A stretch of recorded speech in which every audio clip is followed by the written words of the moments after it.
সৃষ্টি হয়েছে শুধুমাত্র ঢাকা বিশ্ববিদ্যালয়ের চারুকলা ইনস্টিটিউটের একজন শিক্ষার্থী হামিদা কর্তৃক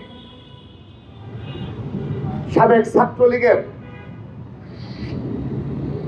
একটি অনুষদের যুগ্ম সাধারণ সম্পাদক SM ফরহাদকে এবং যিনি যুদ্ধাপরাধীদের আদর্শকে লালন করেন এবং সর্বশেষ TSC-তে এই নিজামী আলবদরদের কমান্ডারদের ছবি টাঙিয়ে আত্মশিক্ষিত রাজাকার যুদ্ধাপরাধীদের ছবি টাঙিয়ে যে কর্মসূচি পালন করেছে সেই ইস্যুকে কেন্দ্র করে তিনি একটা রিট পিটিশন দায়ের করেছেন। কিন্তু তারপর থেকে এবং আমরা সেই রিট পিটিশন পড়ে দেখেছি, সেখানে দেখেছি তিনি শুধুমাত্র SM ফরহাদ ইস্যুতেই তিনি আইনের দ্বারস্থ হয়েছেন এবং তার যে পদ এবং বিবেক বোধ থেকে তিনি এই বিষয়ে সোচ্চার হয়েছেন।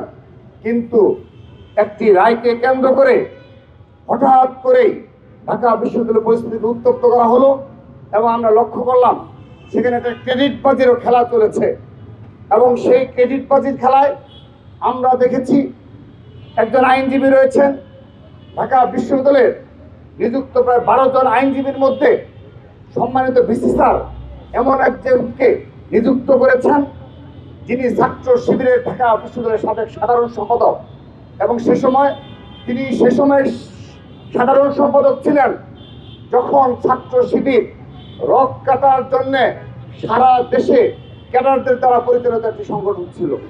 সে সময় তিনি বাংলাদেশের একমাত্র স্মার্ট সিটি বসুন্ধরা এখন আরো নিরাপদ, আধুনিকতায় আরো এক ধাপ এগিয়ে।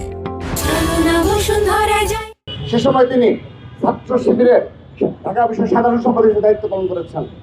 তাকে তিনি এই মামলায় SM ফরহাদকে বাঁচানোর উদ্দেশ্যে এবং ঢাকা বিশ্ববিদ্যালয়কে উত্তপ্ত করার জন্যেই এই পরিস্থিতি সৃষ্টি করার জন্য তাকে আইনজীবী হিসেবে নিয়োগ করা হয়েছে।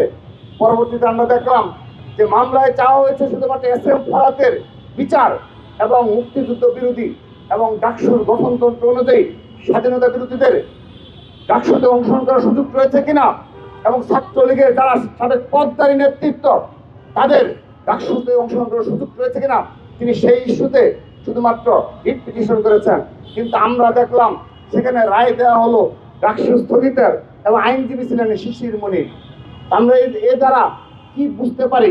ঢাকা বিশ্ববিদ্যালয় উত্তপ্ত করা হলো, বিনা কারণে ঘোষণা দেওয়া হলো, নির্বাচন বন্ধ হয়ে গেল। তো এখন এখানে ঢাকা বিশ্ববিদ্যালয় প্রশাসনের অতীতে যে এখানে গাফলতি ছিল যে তারা সুষ্ঠুভাবে ছাত্রলীগের বিচার করতে পারেনি এবং এই বিচারের আওতায় নিয়ে আসতে পারেনি, ঠিক সেইভাবে এই SM ফরহাদ যে ছাত্রলীগের সাবেক যুগ্ম সাধারণ সম্পাদক ছিল এই ইস্যু নিষ্পত্তি করার কোনো সদিচ্ছা কখনোই আমরা বিশ্ববিদ্যালয় প্রশাসনের লক্ষ্য করিনি। উপরন্তু তাকে আরো কিভাবে ফেভার দেওয়া যায়, ফেভার করা যায় সেই ইস্যুতে তারা সবসময় সোচ্চার ছিল। আমি একটি উদাহরণ দিচ্ছি, আপনারা লক্ষ্য করে দেখবেন। গত পরশুদিন যখন এই ঘটনা ঘটার পর ঢাকা বিশ্ববিদ্যালয়ে বিবেকবান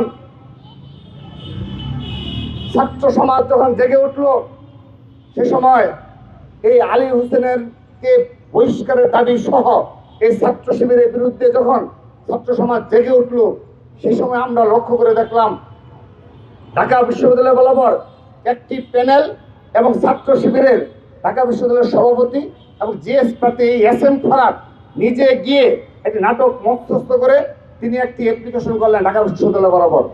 ঠিক আছে, তিনি সেটি করতেই পারেন, তার সেই গণতান্ত্রিক অধিকার রয়েছে।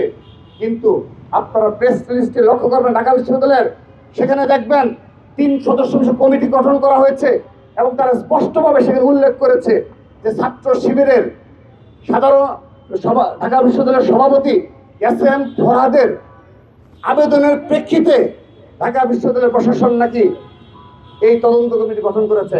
আমরা ধিক্কার জানাচ্ছি এই ধরনের প্রশাসনকে যারা সরাসরি জামাতকে, সরাসরি শিবিরকে পৃষ্ঠপোষকতা করছে।